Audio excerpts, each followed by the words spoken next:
Hello friends, welcome my channel. চলে এসেছি আরও একটি নিউ ব্লগে। তো আজকের গেছিলাম কলকাতা সেবা কেন্দ্র। তোমরা দেখতেই পাচ্ছ এটি শিয়ালদা থেকে প্রায় 15 মিনিট মতন গাড়িতে।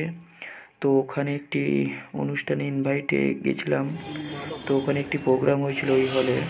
তো যাওয়ার সাথে সাথে তো আমাদের ব্রেকফাস্ট দিল, চা, এবং দেখতেই পাচ্ছ তারপরে আমরা হলে ঢুকে পড়লাম। তো কী প্রোগ্রাম, কোথায় হচ্ছিল, কীভাবে গেলাম, তো সমস্তটাই বলবো। আশা করি ভিডিওটি ভালো লাগবে, তাই ফার্স্ট থেকে লাস্ট পর্যন্ত দেখতে থাকো। এবং চ্যানেল নতুন হলে অবশ্যই সাবস্ক্রাইব করে পাশের বেল আইকন অন করে রাখো, যাতে পরবর্তী নোটিফিকেশান সকলের আগে তোমাদের কাছে পৌঁছে যায়। তো এই প্রোগ্রামটি করা হয়েছিল একটি সমাজ সচেতনতামূলক, যুব সমাজের মধ্যে একটি সমাজ সচেতনতামূলক বার্তা পৌঁছে দেওয়া, বা এই সংস্থার পক্ষ থেকে এই আয়োজনটি করা হয়েছিল। তো এখানে মূলত যে আমাদের সমাজে নারীদেরকে গৃহের মধ্যে আটকে রাখা বা বিভিন্নমূলক কাজে, বা নারীদেরকে বাইরে বেরোতে না দেওয়া, বা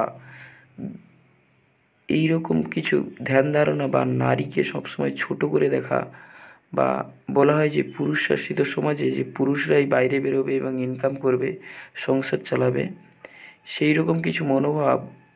আর এই মনোভাবে বলা হচ্ছে যে নারী পুরুষ সকলেই সমান চোখে দেখা উচিত, এবং সকলের সমান ক্ষমতা পাওয়া উচিত। এবং যে রাস্তাঘাটে ছেলেরা যে মেয়েদেরকে দেখে টোন টিটকারি বা এগুলি কেন করা হয়, বা এই সমাজে, বর্তমান সমাজে যে ধর্ষণের সংখ্যাটা দিন দিন কেন বাড়ছে, এই রকম কিছু সমাজ সচেতনতামূলক বার্তা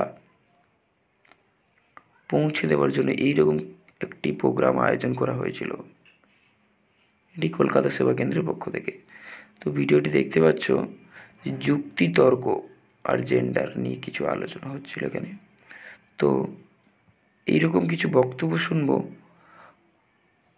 তাই ফার্স্ট দেখতে থাকো এবং কিছু বক্তব্য আমরা শুনে নেব, যা এই প্রোগ্রামের আয়োজক মণ্ডলীর এবং বাইরে থেকে কিছু ইনভাইট, বিভিন্ন পক্ষ থেকে এখানে কিছু বক্তব্য উপস্থাপন করা হয়েছিল। সমস্তটাই তোমাদের সামনে রাখবো, আশা করি ভালো লাগবে। প্রথমে যখন ছোট থেকে বড় হয়েছি এই কথাগুলো শুনতে হয়েছে বাড়ির থেকে, যে বাবার পরে যদি একমাত্র বাড়ির হাল ধরার কেউ থাকে তাহলে সেটা তুমি বাড়ির একমাত্র ছেলে। মেয়েরা সেটা করতে পারবে না, দিদি দিদি কি করবে, দিদি তো বিয়ে হয়ে যাবে, পরের বাড়ি চলে যাবে, এরকম ধারণা নিয়ে ছোট থেকে তো সবাই বড় হয়। আমি প্রত্যেকটা বন্ধুদের মধ্যে এই কথাগুলো লক্ষ্য করেছি যে তাদেরকেও বাড়ির থেকে সেম জিনিসটাই করা হয়, যে ছেলেরাই বংশকে এগিয়ে নিয়ে যাবে, এই সেই হ্যান ত্যান এগুলো। যখন আমি ওই ইকোডাইভার্সিটি ফাউন্ডেশনের সাথে যুক্ত হই তখন আমার এই ধারণাগুলো পরিবর্তন হয়। তখন আমাকে বলেছে যে ছেলে মেয়ে উভয় সমান। তখন প্রথম প্রথম একটু মানতে অসুবিধা হয়েছে, কারণ ছোটোর থেকে আমি এক জিনিস শুনে বড় হয়েছি, আর বড় হয়ে সেটা একটু আলাদা রকম আমার কাছে প্রেজেন্স করা হচ্ছে। তো আমার সেক্ষেত্রে একটা মানে মানে মানতে অসুবিধা হয়েছে।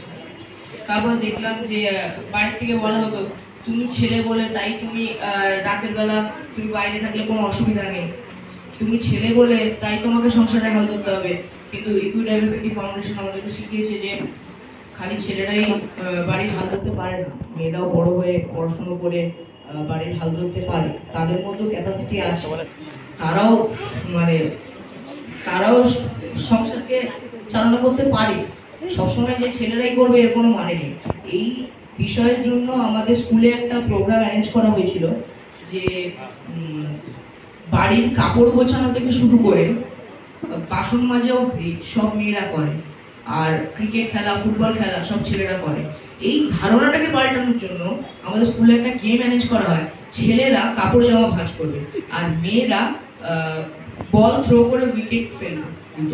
হ্যাঁ, মানে ছেলেরা মেয়েরা সবাই যে সব কাজ পারে সেটা প্রমাণ করার জন্য অ্যাকচুয়ালি গেমটা খেলা হয়েছিল, এবং সেটা সমস্ত স্টুডেন্টদের কাছে খুব ইন্টারেস্টিং হয়েছিল। তুমি যে বললে ধরো মানতে প্রথমে আমার একটু অসুবিধা হচ্ছিল, তো ওটা কিভাবে কাটিয়ে উঠলে?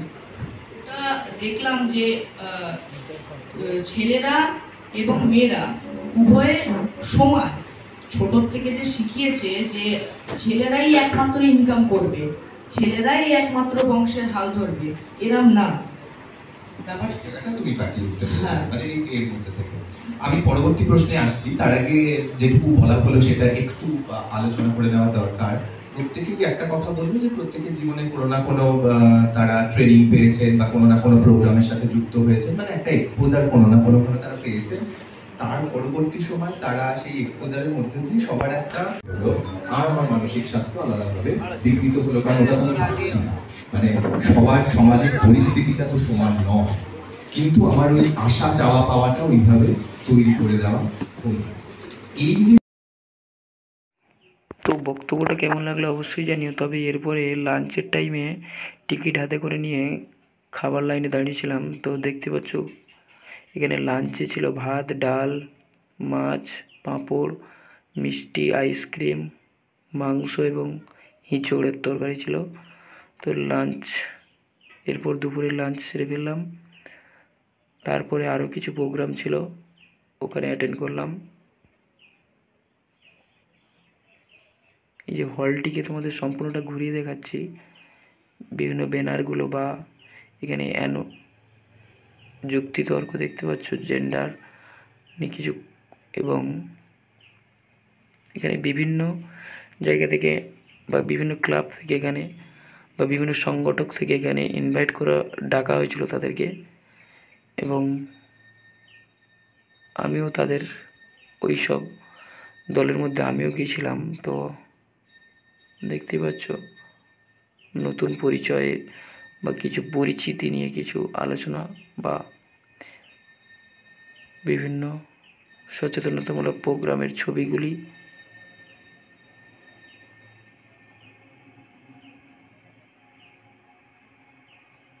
এখন লাঞ্চের পরে তাই এটা ফাঁকা ছিল। তারপরে কিছু সার্টিফিকেট প্রদান করা হলো, সমস্ত মূল বক্তব্যের শেষে সকলের হাতে সার্টিফিকেট প্রদান করা হলো।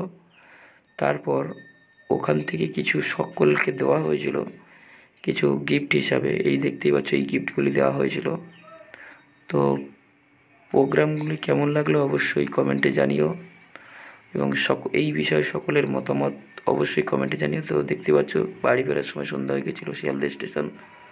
তারপর ট্রেনে উঠে পড়লাম। তো আশা করি ভিডিওটি তোমাদের সকলে ভালো লেগেছে, তাই অবশ্যই এই বিষয়ে মতামত কমেন্টে জানিও। তো কেমন লাগলো অবশ্যই, ভালো থেকো সকলে।